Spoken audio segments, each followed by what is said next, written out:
kubva zvakauya muponese mupasirino. Aiso ama aiso kubva zvakauya Kristu Jesu mupasirino. Aiso ama aiso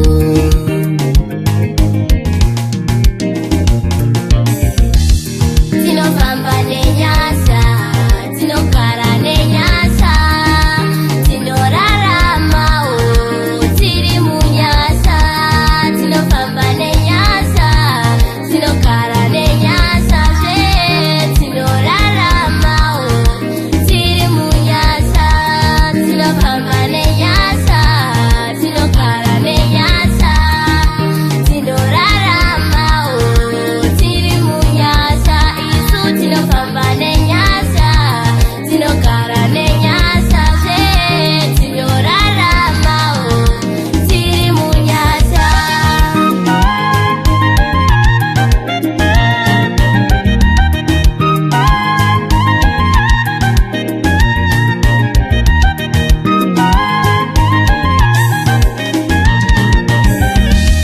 zviripo zvatakarongerwa mukati megore nevanotivenga vachida tiwire pasi. Zviripo zvatakarongerwa muupenyu hwedu nevanotivenga vachida tiwire pasi. Asi mugore rino vakaronga pasina achikundwe nemweya yerimais yerino pasi. Tell them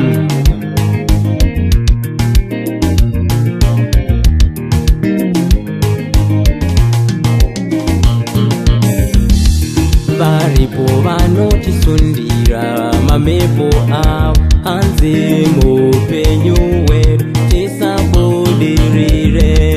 Vamwe kutisunga kuti tisambereke vachida tifewo tisina vana. Tiriko kuzvikoro votumira mamepo pamwe neminyama kuti tite matofo. Tikatanga nzendo votobatikana vanotishuvira kuti tiite tsaona.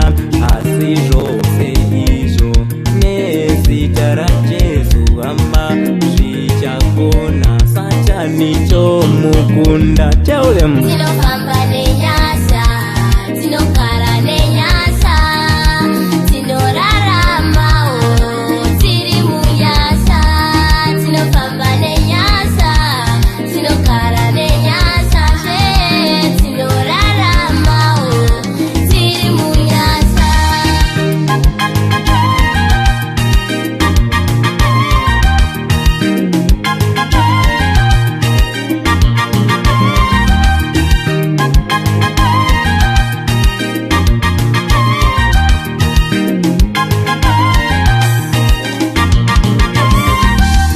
kunyangwe vakatumira mamepo avo kwatiri haasvike anodzokera kwavari.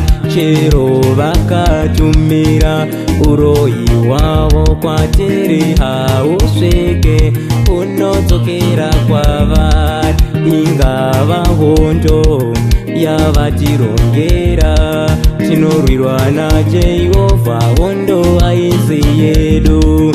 Vakaita vana Goriati munzira dzedu, isu tiri vana Dhavhidha, Goriati tomukunda.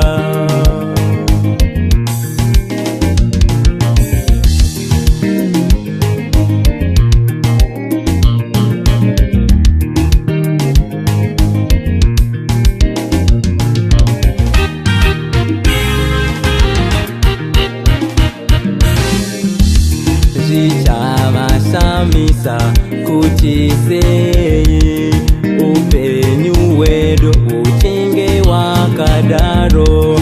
Pane kuti tisaita vana avozoona tichiita mapatya. Pane kuti tidzingwe mabasa avozoona tosimudzirwa vachidawo kuti tive matofo vozoona aiwa sandi uchenje nzendo tichadzifamba kaviri kaviri pasina tsaunawo yatinoona. Tell them